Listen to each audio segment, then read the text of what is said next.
Bonjour mes amis, mes frères et sœurs bien-aimés. Dans cette vidéo, je voudrais principalement vous parler de la parole de Dieu. La parole de Dieu, soit je la crois entièrement, soit je ne la crois pas. C'est tout ou rien. Je dois accepter pleinement tout ce qui est écrit dans la parole de Dieu, je dois l'accepter. Je ne prends pas ce qui m'arrange dans la parole de Dieu. Les guérisons, les miracles, les bénédictions. Je dois aussi être ce que Jésus me demande d'être. Et je dois fonder toute ma vie sur la parole de Dieu et sur ce que la parole de Dieu me demande. La parole de Dieu, la Bible, doit être ma boussole, doit être la lumière sur mon chemin, ma conseillère. Est-ce qu'elle l'est? Est-ce que la Bible est ta conseillère? Est-ce que la Bible est ta lumière? Est-ce que la Bible est ta boussole? Soit elle l'est, soit elle n'est rien. Soit tu la crois vraiment, soit tu ne la crois pas. Je ne peux pas rejeter de la Bible ce qui ne me plaît pas, car toute l'Écriture est inspirée de Dieu. On trouve cela dans 2 Timothée 3, du verset 15 à 17. 2 Timothée 3, du verset 15 à 17. Toute Écriture est inspirée de Dieu.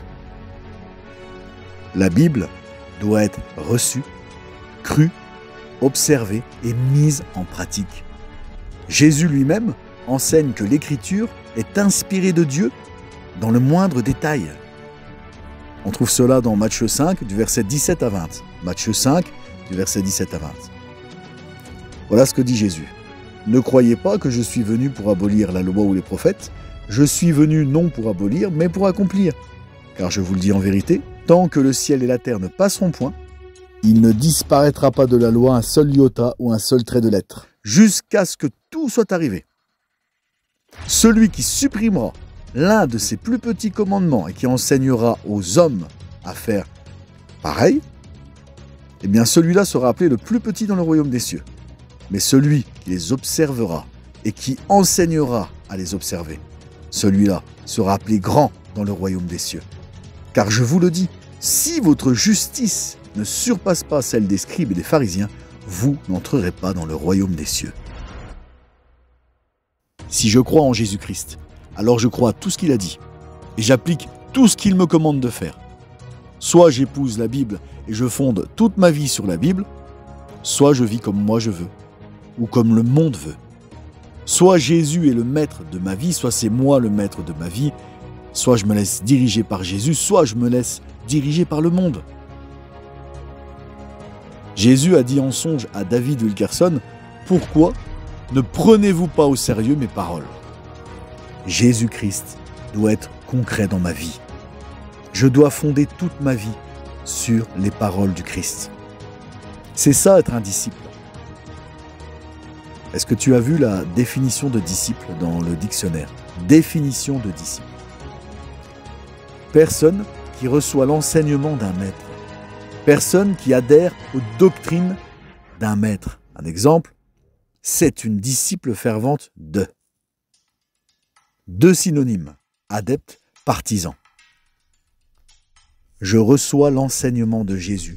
Je suis adepte et partisan de toute sa parole. Et je fonde ma vie entière sur sa parole. Et si je le fais, eh bien je fonde ma vie sur le roc.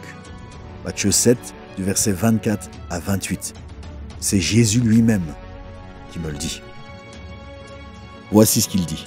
C'est pourquoi, quiconque entend ces paroles que je dis et les met en pratique, sera semblable à un homme prudent qui a bâti sa maison sur le roc.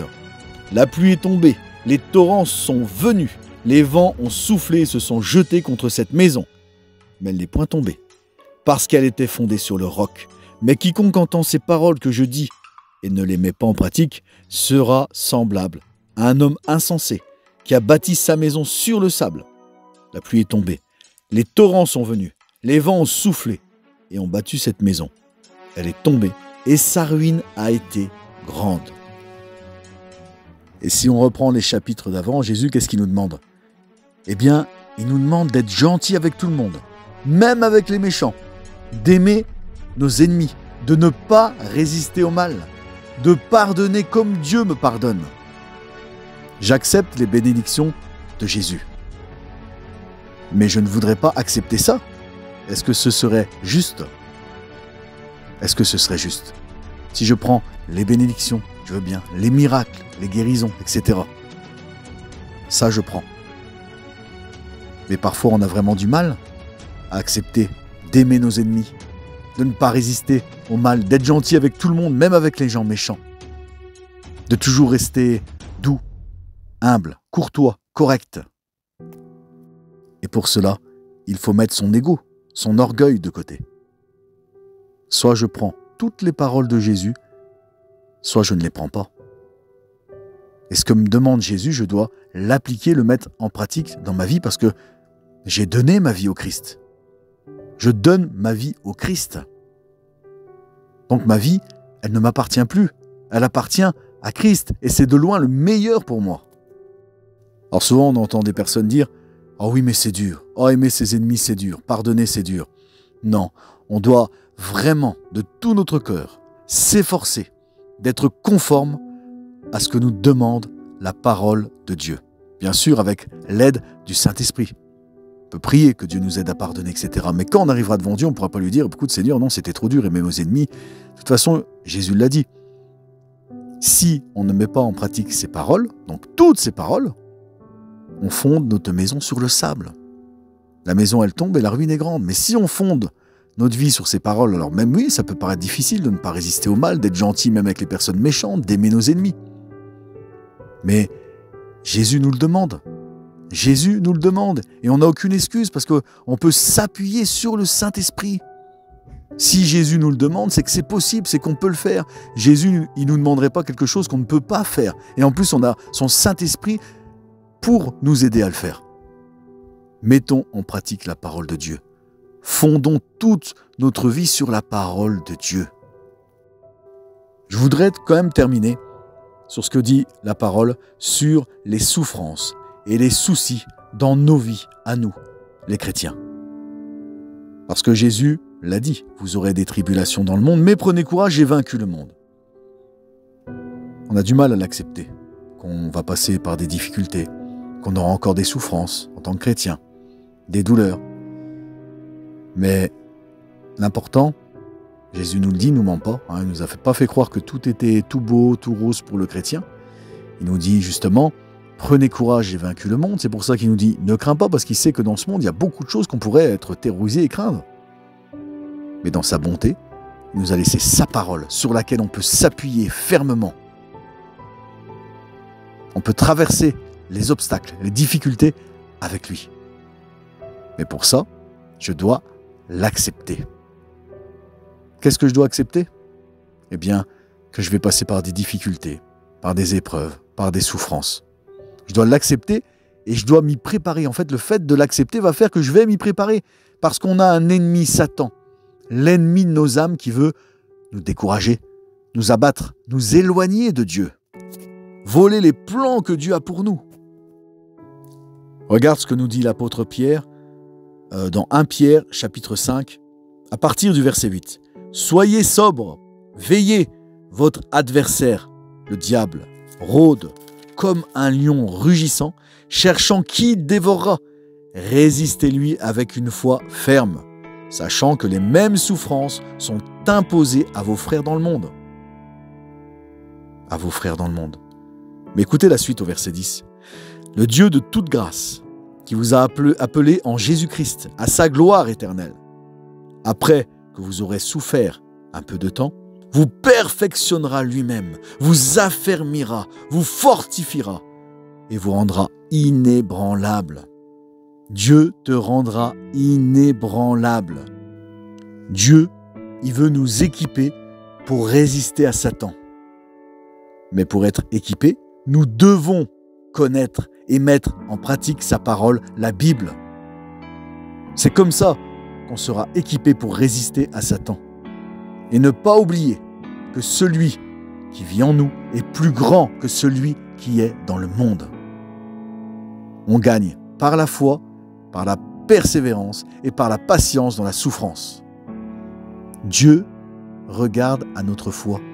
Et qu'est-ce qu'il veut, Dieu? Eh bien, il veut simplement qu'on lui fasse confiance, parce que Dieu ne fait pas d'erreur. Dieu ne fait pas d'erreur. La Bible dit que tout concourt au bien de ceux qui aiment Dieu. Dieu fait concourir toutes choses à notre bien. Dieu est bon. J'ai entendu une parole de quelqu'un qui disait « On ne doit pas prier pour avoir une vie facile. On doit prier afin de supporter les difficultés qui se présenteront dans nos vies et de pouvoir les traverser par la foi. Par la foi. »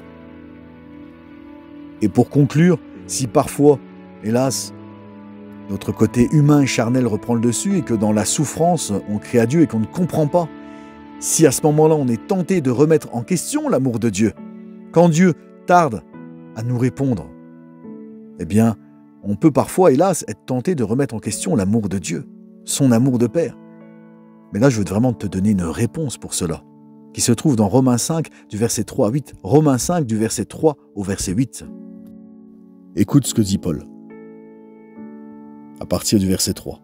« Bien plus, nous nous glorifions même des afflictions, sachant que l'affliction produit la persévérance, la victoire dans l'épreuve, et cette victoire, l'espérance. Or, l'espérance ne trompe point, parce que l'amour de Dieu est répandu dans nos cœurs par le Saint-Esprit qui nous a été donné.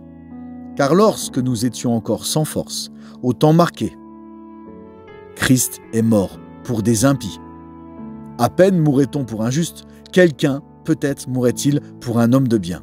Mais Dieu prouve son amour envers nous en ce que, lorsque nous étions encore des pécheurs, Christ est mort pour nous. »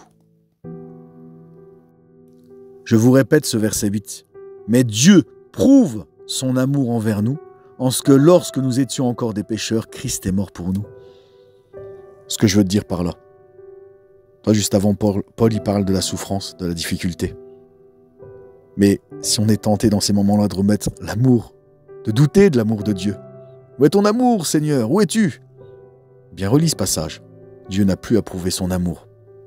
Dieu a déjà prouvé son amour en envoyant son Fils unique mourir sur cette croix. Mais gloire à Dieu, il est ressuscité. Et en lui seul, nous triomphons. J'ai commencé par te parler de la parole de Dieu, de son importance, de la croire, de la mettre en pratique. Je t'ai parlé aussi de la souffrance parce que la parole de Dieu nous le dit, qu'on aura aussi, nous chrétiens, des souffrances. Mais je voudrais quand même ajouter une dernière chose, qui se trouve dans 1 Jean, chapitre 5, au verset 3. Écoute bien. « Car l'amour de Dieu consiste à garder ses commandements, et ses commandements ne sont pas pénibles. Parce que tout ce qui est né de Dieu triomphe du monde, et la victoire qui triomphe du monde, c'est quoi? C'est notre foi. C'est notre foi. » Je répète, car l'amour de Dieu consiste à garder ses commandements, et ses commandements ne sont pas pénibles. C'est la source de la vie. Dieu est la source d'eau vive. Quand tu reviens à la parole de Dieu, que tu la mets en pratique dans ta vie, tu reviens à la vraie source. Jésus a dit, je suis le chemin, la vérité et la vie. Jésus est la vie. Qui est mieux placé que la vie elle-même pour t'enseigner la vie et comment vivre? Qui d'autre que celui qui a dit, je suis la vie? Mets en pratique la parole de Dieu. On n'est pas sauvé par les œuvres. On est sauvé par la foi en Jésus-Christ. Mais la foi en Jésus-Christ produit les œuvres. Nous devons être conformes au Maître. Quelqu'un a dit un jour, en l'absence du Maître, on le reconnaît à travers ses disciples. Si nous n'avons pas une vie conforme à l'Évangile, ni une conduite conforme à l'Évangile, comment pourrons-nous être la lumière du monde? Nous devons refléter Jésus-Christ, nous devons nous revêtir de Jésus-Christ, nous revêtir de la parole, et pour ça, nous devons la méditer. Dieu l'a dit à Josué, médite-la jour et nuit, c'est alors que tu auras du succès dans toutes tes entreprises. Je t'invite vraiment à ne pas négliger la parole de Dieu, à la lire dans l'ordre, en prenant ton temps. Si tu veux, Prochainement, je te partagerai comment moi, ma façon de lire la parole dans l'ordre. Voilà, en gros, mon plan de lecture. En attendant, sois béni mon frère et sois béni ma sœur.